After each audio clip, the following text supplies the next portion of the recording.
Thank you all so much for coming. Can you all hear me in the back? Okay, great.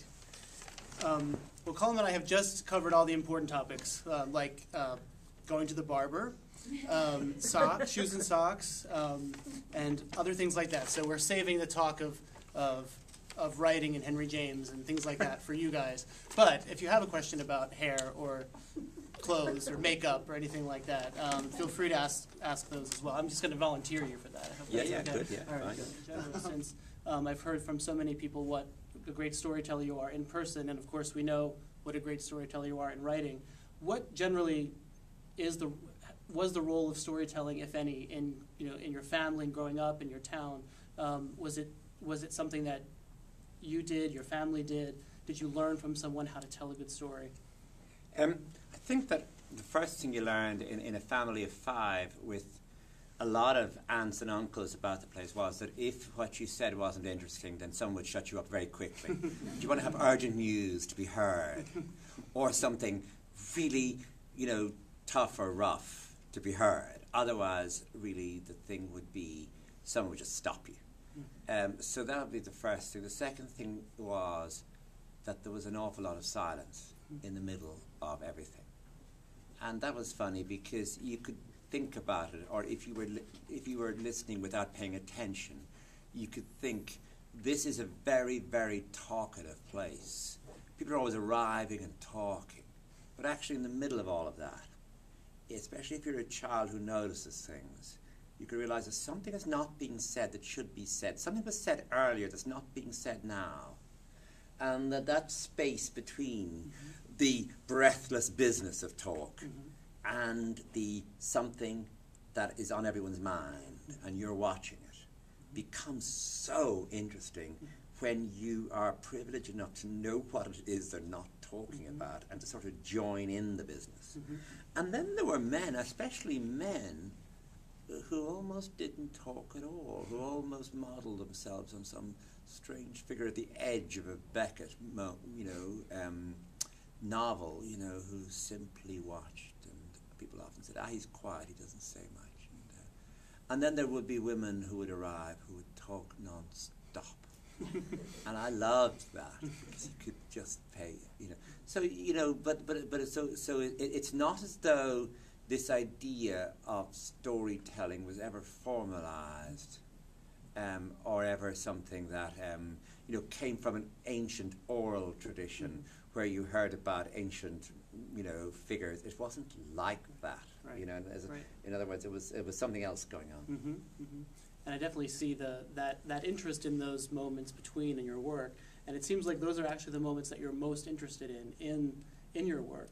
So it doesn't surprise me at all that you, as an observer at any age, are focusing in on those moments and watching the way people are sort of saying 2 things at once or not saying anything, and then by that saying a lot, so that. Yeah, I think there's also a funny thing. It's an essay by Conor Cruise O'Brien about the Irish short story writer Seán Fuelloin, and it was one of those things, where you read something, you realize, I just have always known that, but I didn't know it was true, where he says that there is a twilight time for many of us before we were born that exists for us as real, as though we experienced it, and that in certain societies this is more the case than in other societies, meaning that you could almost live the experiences of the older generation, feel that you'd been part of them, and that therefore your experience in this community, society, in this world, went back 30 or 40 years, or 40 years, say, before you were born, where you knew enough about it to fill in the emotional details and fill in the gaps. And so that too was an important part of both talk and silence, that you knew about all that. That somehow it had been a part of you in some way. And they say, what do they say about those people? They're old souls, or people like that who can kind of tap into that. Yeah.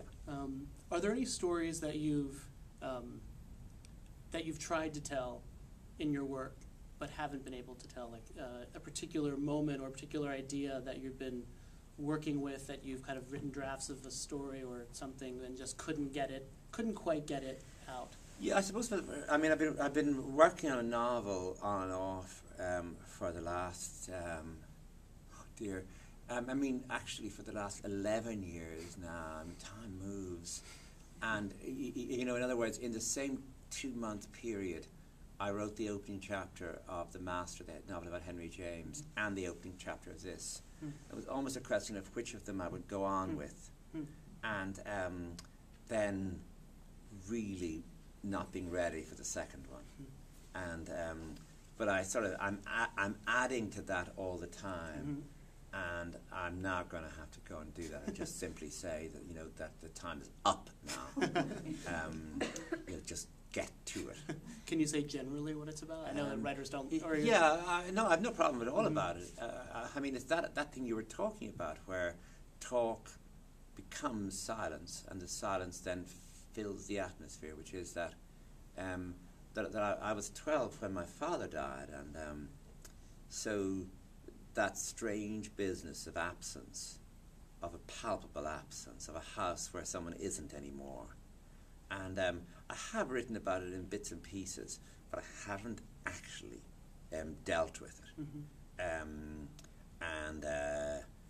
I'm doing so now. I'm curious about if you had I know you do a lot of teaching of writing, and if you had a student who came to you and said, I want to write a story about absence, you know, like that usually is not the type of thing that you would encourage your students to, not about you, but one would, you know, we're always so focused on story, on character, on plot. How do you build a story out of, and I'm not asking you to tell me about this particular story, but if you're writing from an idea, like something you're talking about, what is the process like for you? I suppose that what you're trying to do is hit the reader's nervous system using rhythm. So that can be immensely mysterious, and it can often happen in the moment when it's least expected, and it can happen with nothing. In other words, in very short and you know, odd story in James Joyce's double it's called Clay.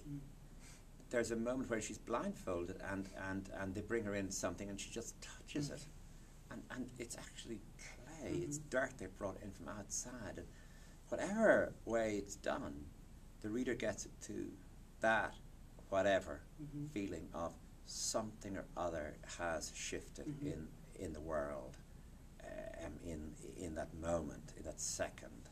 And so I suppose, I mean, it's almost like if you're teaching, it's probably easier to teach singers than writers, in that you can have a beautiful singing voice, and then you can teach somebody how to modulate that, and how to, you know, just simply don't start off emotionally too charged with the song. You know, just sing the first verse, really. Just get the melody going. And then after a while, there's a certain moment where you're just going to turn and give it something on a note. And that's going to be where the emotion really will lie, in a song.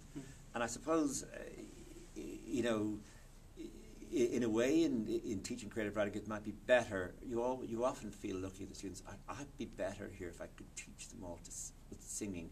If we could work with singing more than we could with actual words, where you could actually, you know, say, okay, so on this word here, you know, you're now going to do something slightly strange.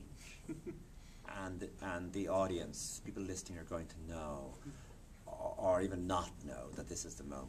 In a story, of course, or in a short story, or even in a novel, it's a question of judging that, and not doing it too much, and building to it, or often deciding to hide it so much that the reader's not sure it's there at all. So you're sort of working with quite mysterious things to do with trying to judge the reader's response without really being sure, and that uncertainty has to be there. I mean, you cannot make this a scientific business of this is the moment in the story where you have to do the following sentence, and every person who reads it will from that. I mean, but that's just not how it works. It's far too mysterious and personal for that. Do you find that? Well, talk in general about teaching of creative writing. If you like it, if you find it frustrating for just that very reason, or in general, what your relationship is to teaching writing? Oh, I'm not sure anyone ever pays any attention to me. And I sort of like that. And I also, you really get to like people because you see them when they're so vulnerable. And you're also trying ever so often to be the most dogmatic person in America, and that's saying a lot, you know. I mean, I wouldn't try and be the most dogmatic person in Ireland because that, you know, the competition is too great.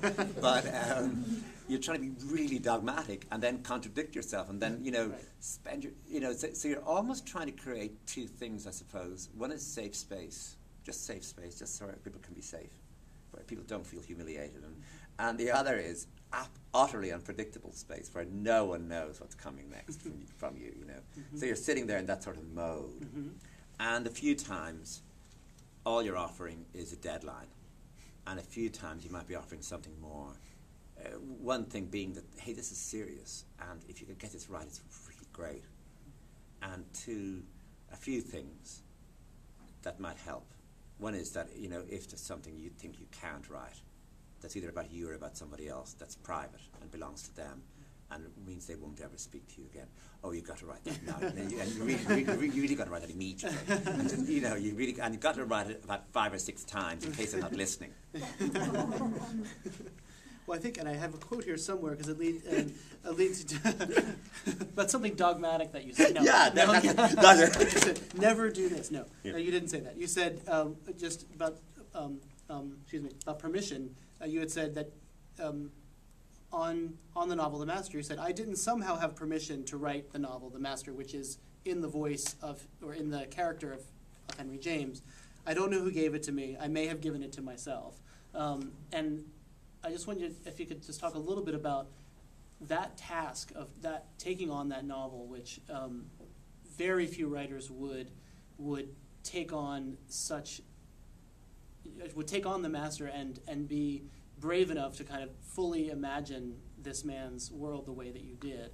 If you had any kind of, I'm sure you had anxiety about it, but I would just talk generally about the process of writing that particular book in terms of permission, in terms of contending with James himself in that book. Yeah, I'm interested in that idea of permission. I mean, I come from you know, a small town and in Ireland, and I suppose there were connections to James in that some of it was like the 19th century. I mean, we had electricity, but we didn't have a television for a good while. And there was a car, but it wasn't used in the winter. There was no telephone, for example. And there were presences of aunts and uncles and all that business of family, and a family of 5, as he had, and an older brother as he had, who was more athletic than I was, which marks you for life. You never get over that. And a feeling that the word, the written word, and the idea of learning, and you know, the possibility of a university, that those things were really, really important. I mean, more than money, say. And so that was there, but that's still very far away, isn't it, from James's style or James's glamour. And so that's the great thing about reading, is that you could be a small boy from that town or an adolescent aged 18 or 19 and read the portrait of a lady, and it could have nothing whatsoever to do with you. You could know no one like that. You know, Madame Merle, Isabel Archer, Mrs. Toucher, the whole lot of them. And you could be overwhelmed by the book. You could find the book intriguing, fascinating, taking you over, so that when people found you in the house, you know, you were buried in the book and you wanted to be left alone. So that idea of reading gives you permission. Right. And the very business itself gives you permission. And then there was a lot of time in between reading James for the first time and being interested in the books. and starting to think about what the life might be like, because it was a long time where I believed there was no life, where James had merely grown bald and fat, as we all do, and gone to England and written a lot and died, and that nothing much had occurred. But in the 5 or 6 years before I began to work, a number of books came out which slightly changed that, including the letters to Heinrich Andersen, which really did open things up a bit. Fred Kaplan's biography, which did do something as well, and some critical work as well, which sort of began to re-look at James. But actually, I found that the 5-volume Leonie Dell has not been surpassed. Even though it's, in general, I have quibbles with it, but not much. And then, I wouldn't have thought of writing the book. I found an extraordinary book, which was J.M. Coetze's The Master of Petersburg, which is a novel about Dostoevsky, which falls apart after about 50 pages, but wow, the first 40 pages or so are an astonishing piece of work. Really, really, the atmosphere and the sense of emotion and grief and detail and cold and all of that. And I was interested in how that was done. The other book that I was really fascinated by was Don DeLille's Libra, where you get this big report, the Warren Commission stuff, and you suddenly can actually remake Lee Harvey Oswald. I know Henry James didn't assassinate anybody, but nonetheless, where a hugely documented life that remains oddly mysterious and elusive. And that leaves a lot of space for the imagination. And so, but the real thing that happened was that I went on the radio in Ireland, and they asked me to do a thing called Giant at My Shoulder, where you talk about somebody who had, who had mattered to you. And so I went on, and I just had the quotes I needed to talk about James without having a script. And so I just put the producer sitting opposite me and started to talk. And it was actually talking like that gave the character was there as a character from a novel rather than as the author of a body of work. And so out of that I started to think. And then the images started to come, and I saw how I thought it might be done. But it was a question of getting a style for it, and trying to then hold that style. Did you feel a pressure to sort of say something new about James? You had mentioned those letters and the sort of the new information, if you want to call it that came out. Were you trying to sort of, I wouldn't say reclaim James, or kind of show him in a new light or something like that? No, I was trying to be very careful about almost not to do that. That it wasn't an attempt at a biography with a reinterpretation. It was almost an attempt to draw a portrait of somebody and to put as much detail into the portrait as possible, so that the face would be unforgettable when you had turned away from the portrait. And the question then of interpretation was not to go too far with anything, especially with the homosexuality. That it would have been wonderful to have given him a whale of a time, to have a wonderful night of passion. But instead, but I was more interested in the almostness and the drama surrounding what might have been being much more useful. You see, I think we've won a very big battle. Not only gay writers, but what are the other writers? Straight, is that what they're called? I think so. Writers. I think we've I don't read them though. We've all won a very big battle. I know some of them. They mean no harm. We've all together, I think, won a very big battle against censorship. In other words, that you can write about sex and you can publish your book, and that no one will want to stop you. In general, in a lot of countries in the world, and this was a very big deal. There was a time you couldn't do this. And then the issue is, since you're so free to write about Lolita, or to be Portnoy, or to be all those people, what about not doing it then? That lovely business of not. Someone who's about to have sex, you think, why don't we just not allow them this second not to? And that has a lot of power and drama in a way now, because the freedom has been won. Exactly. So it's just a question of how you play with that. Yeah, and there, I mean, to me, the two scenes that stand out the most in The Master are obviously the scene that you're sort of referring to in bed with Holmes, and that if anyone hasn't read that book, you should obviously read the book. But that scene in particular, for that almostness, for that incredible tension, is worth reading over and over again. But also, all the scenes with Constance Fenimore Wilson and the almostness of that, sort of impossibility of that as well, really stood out for me. So it seems like you were getting at that almostness on both sides, if you want to call it that. Yeah, I mean, I think the interesting thing about Henry James is the ambiguity, is the fact that he loved his family, and then he sought to get away from them and stay away from them as long as possible, and he seemed to grow fonder of them the further he was away from them. That he liked women and was probably homosexual. That he liked solitude but was out every night. That he was a very, very hard worker, but was always trying to push himself further, was always worried about money. That he was neither American in the end nor British. He certainly wasn't Irish, even though there's a lot of Irish in him. And so that you never, ever can find a pure place where you can put him. Mm-hmm. And therefore he's interesting. Exactly. He's interesting in that way. Exactly. So it's a sort of flickering presence. Right. I have one more question for you, and then we'll turn it over to the audience. And that it builds on that too. The title of your book on James, All a Novelist Needs, I'm sure we have a lot of aspiring writers in here, and I know we have a bunch of novelists in here as well. If they haven't read that book, can you talk about what does the title mean, and what is All a Novelist Need? What does a novelist need, and how does it relate to I mean, you can't. We just took a quote from something that James said, but all a novelist. I mean, what do you think a novelist needs? I mean, Auden had a marvelous phrase when he was asked, "How would you make a poet?" He said, "Oh, as much neurosis as the child can take."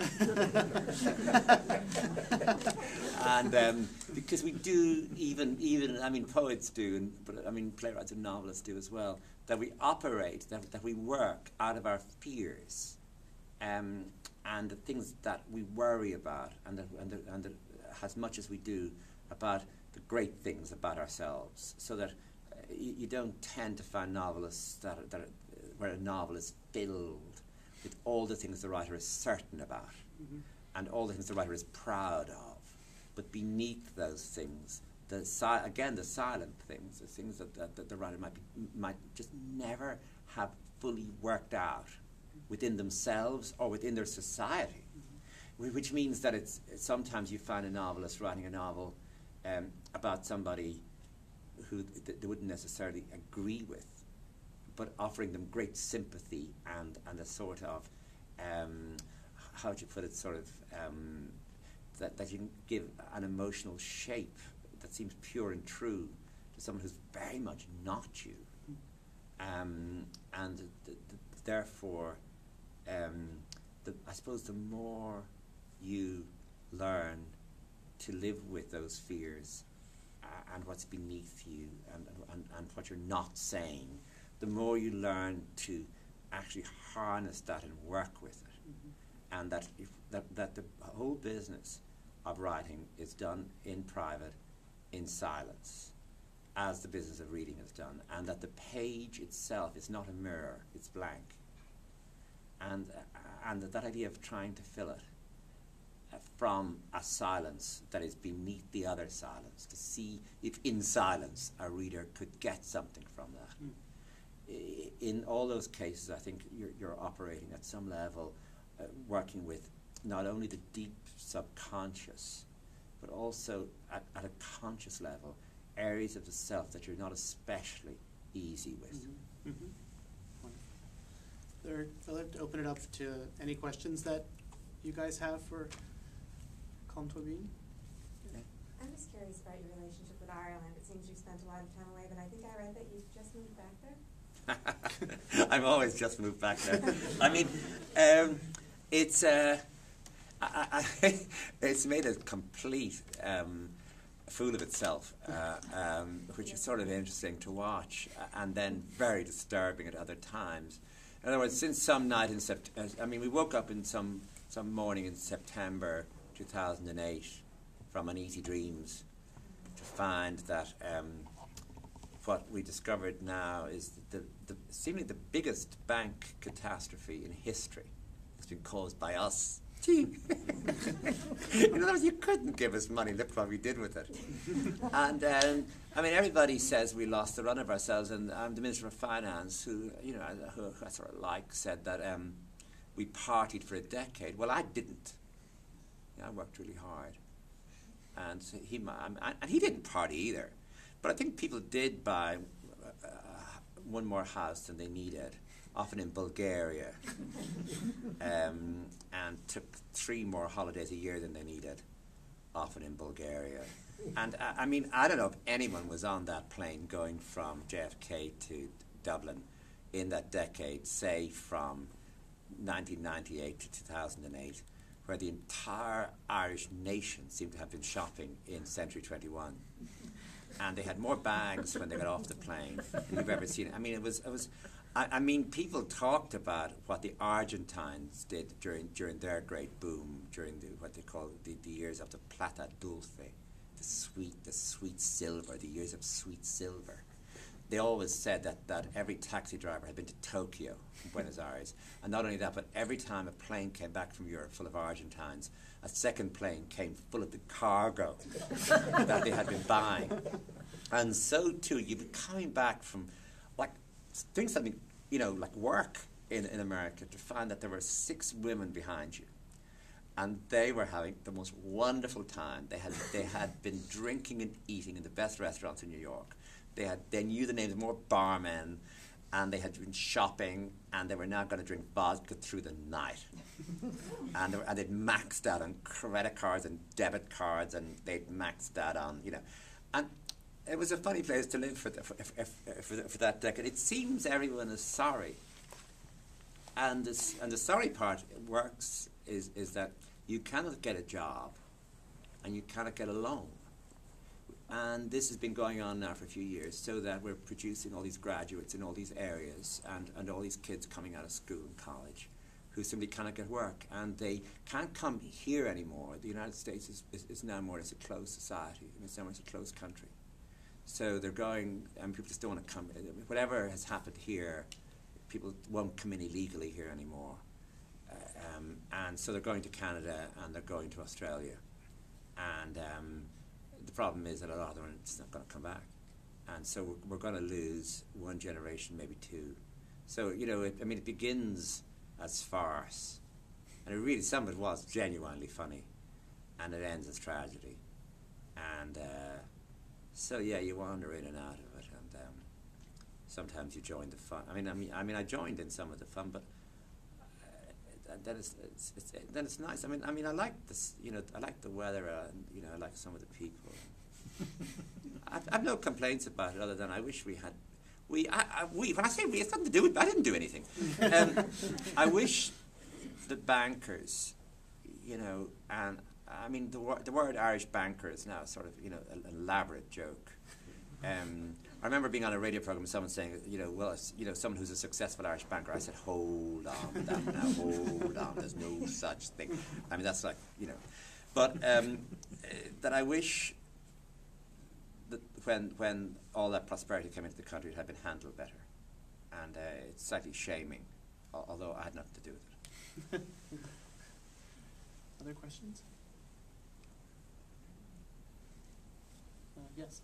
This is from Twitter. But Casper would like to know how you use experiences and emotions that are personally painful in your fiction, and is there a way to distance yourself from what hurts in order to write about it?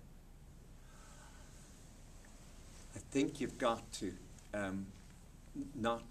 almost not distance yourself. But you do have to find metaphors. That in other words, you're not writing autobiography, and you're not talking to your shrink. If you want to shrink, what a shrink is you pay someone not to speak while you talk, which seems an amazing idea. Not to answer you, and that's not what you do with the reader.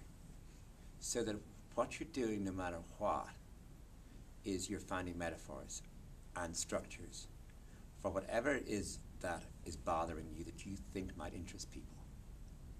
But it isn't therefore just a question of therapy. It isn't therapy. It does not work in that way. It does not help you in your life. It is not a way of releasing things from you so that you go around feeling better and everybody else carries the burden of them. It's a question of harnessing experience, of exploiting it and using it, of finding methods to work with. So, I mean, you're working with language, you're working with form and structure, so that it's really what you're trying to do is say, is this interesting now if I tell this story in this way using this experience? Or am I being self-indulgent? Am I just using something that is on my mind? Or is that thing on my mind, can I do something with it to make it more solid or more interesting or more mysterious, but do something with it so that you're always distancing what you have been feeling or what experiencing or avoiding feeling or experiencing. You're still distancing it because you're putting it on the page in a context. You're making something. And you're almost making music with it. And therefore, it isn't direct from you. It is that the shaping mind is the mind that puts words on the page, not merely the experiencing mind or the figure who experiences. So that the mind which creates has to be a different business than the business of suffering or enjoying anything that happens. Good old Twitter, that's great. This is from me. I really admire Brooklyn a lot, and especially admired the tension, the suspense of who she was going to actually end up with.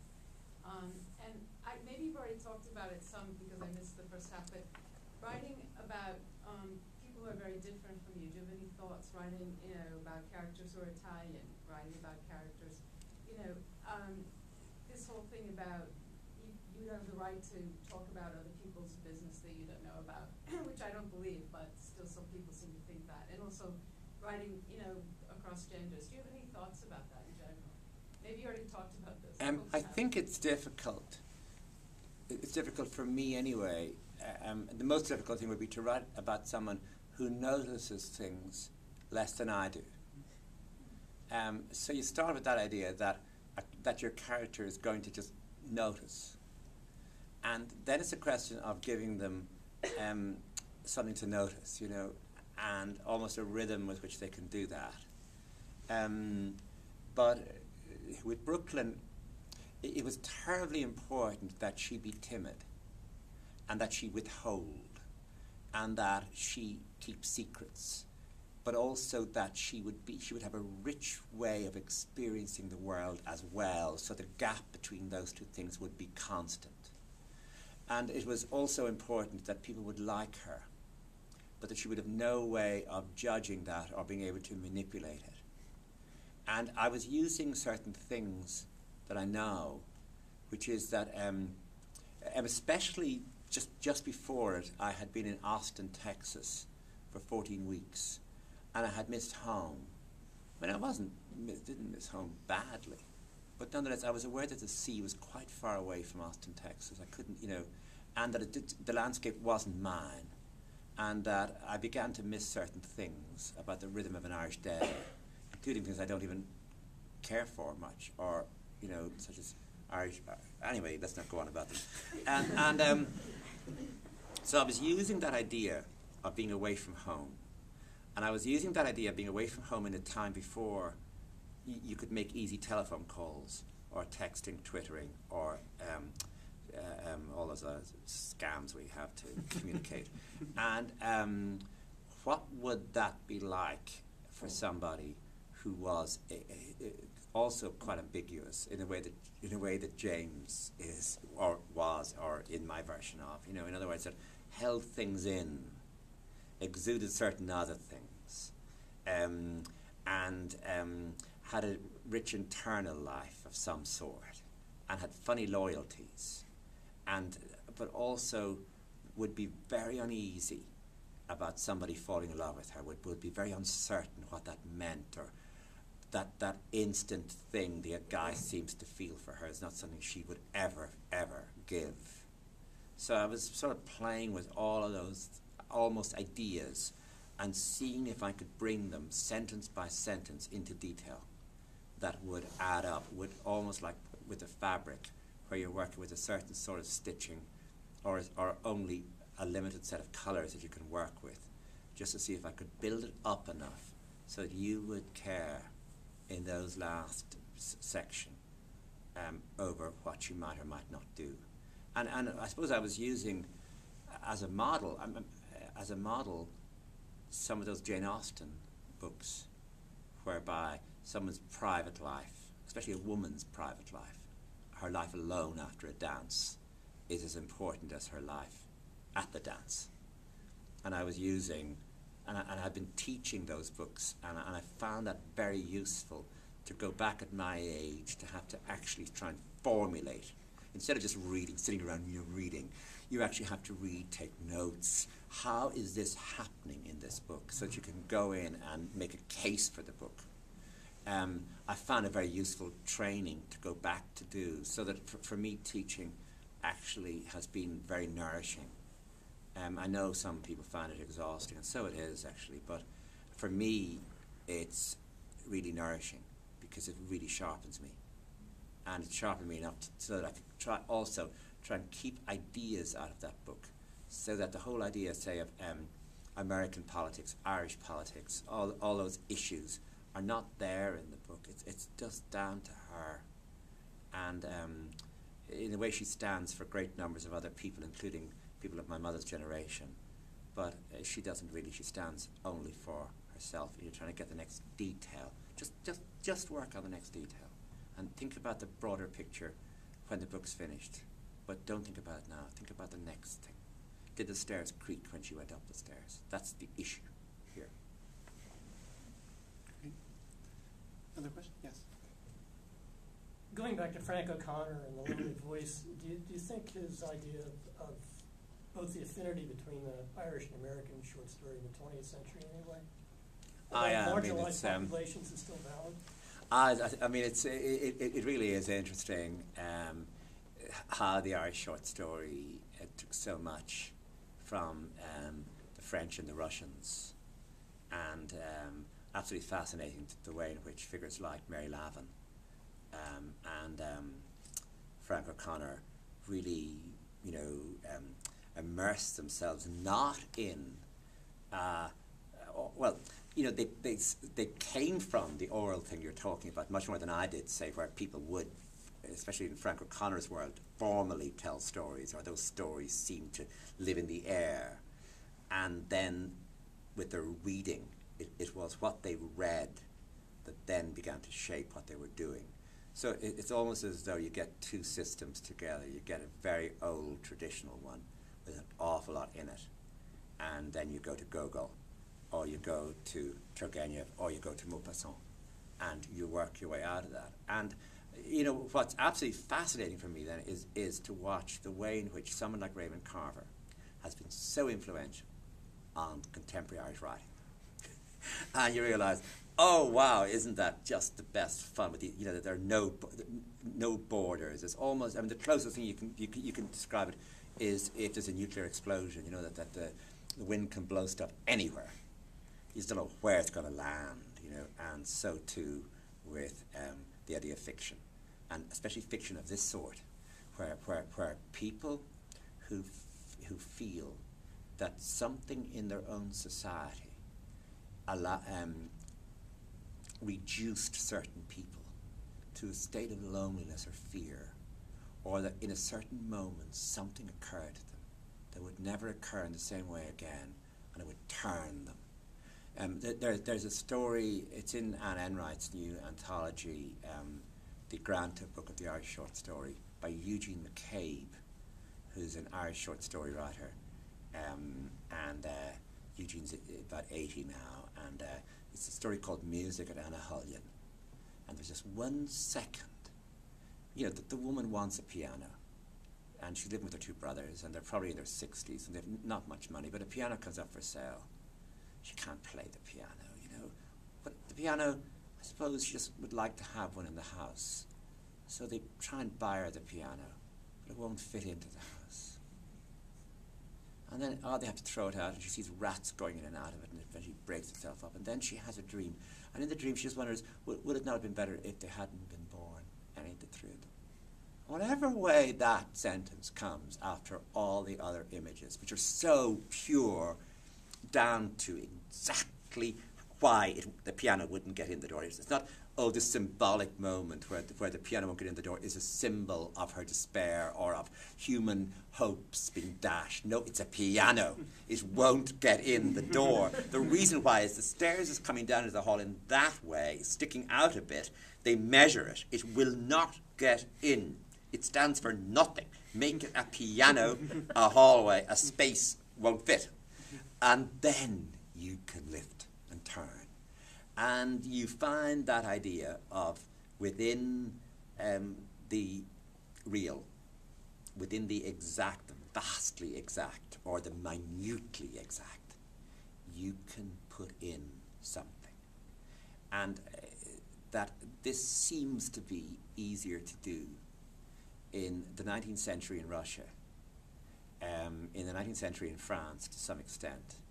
And we took it up and played with it as best we could, trying to find that it works better with what O'Connor was talking about, the idea of a submerged community, of someone who themselves was sort of oddly powerless, would have a sudden spurt of hope, or something or other would happen to them once in their life that would always be memorable. In other words, it's not like a novel which needs in some way or other a sense of history, time, a society, a larger fabric, that you can get it to someone who is alone, so that you can list you can write. It's pretty easy to write short stories. It's not easy to do anything, but priests lend themselves, only children, people living alone, older people. There's a whole world of childhood.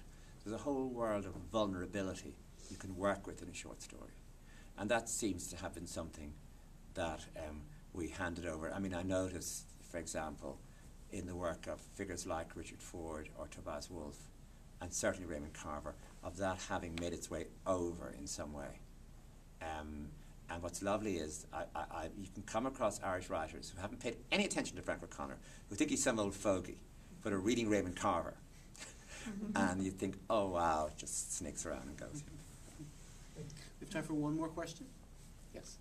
Hi, Colm. My name is Mark Fallon. I'm an MFA student here in Emerson and a fellow countryman. It's nice to see you here. My question is around short stories and specifically the revision process. We're all taught here about first drafts starting off here, and the revision process is where the craft really sort of starts to kick in and it gets better and better with each revision. My problem is I feel like I have to kill the story, the first draft of the story, in order to move on, and I find it very difficult to stay interested in the story. So I'm just wondering what your experience has been around that. Yeah, I think that's a really interesting subject. I mean, I suppose what happens is that something that is living in the clunky part of the brain, where we keep ideas, where we store information, where we learn, how to count and all those things. Something is there. It could be an image. It could be a story. It could be a moment, and that almost like a baby gets born in that sort of strange business of its time is now. It moves into rhythm. So it just moves on its own into rhythm, and what you get there is a first sentence or a first paragraph, moving on its own into rhythm. There it is. Oh my God, the last thing in the world I thought I was going to write down was this.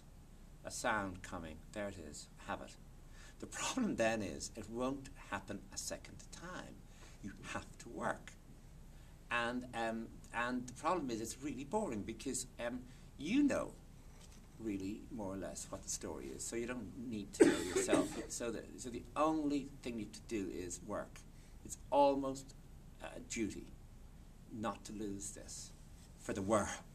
But you yourself, washing socks is more fun than adding to this first paragraph. I mean, it's of no interest to you sometimes because you think, well, I know the story. Why should I bother telling it to you? and think, well, actually do it. And I'm not so sure about drafts, because I think you're always better to think, this is the only time I will ever get to do this in my life. A paper is very scarce, or you know, my computer has only got another hour of time left in it. And write the story down as though you never get another chance. And you can call that a first draft if you like, but it mustn't feel like that when you're working. It must feel like the only chance you will get to tell this is now. In a month after that, then it won't look so great. I mean, it won't look as though, oh, right, okay, I know, this could go, this could go. And also the endings are really hard. And you need to keep adding and subtracting and seeing if maybe, you know the way short stories can end with sort of nothing much happening. You think, God, nothing much is the hardest thing to do. If you could just say, and he killed 2 of them and ran away. And some would say, no, you want something more to have happened, that while he was running away, something. I said, what? I said, don't know. And the thing is, no one knows, and no one can tell you. And you just keep adding and subtracting. And then what you do is, with that, is you read it in the morning, and you read it at night.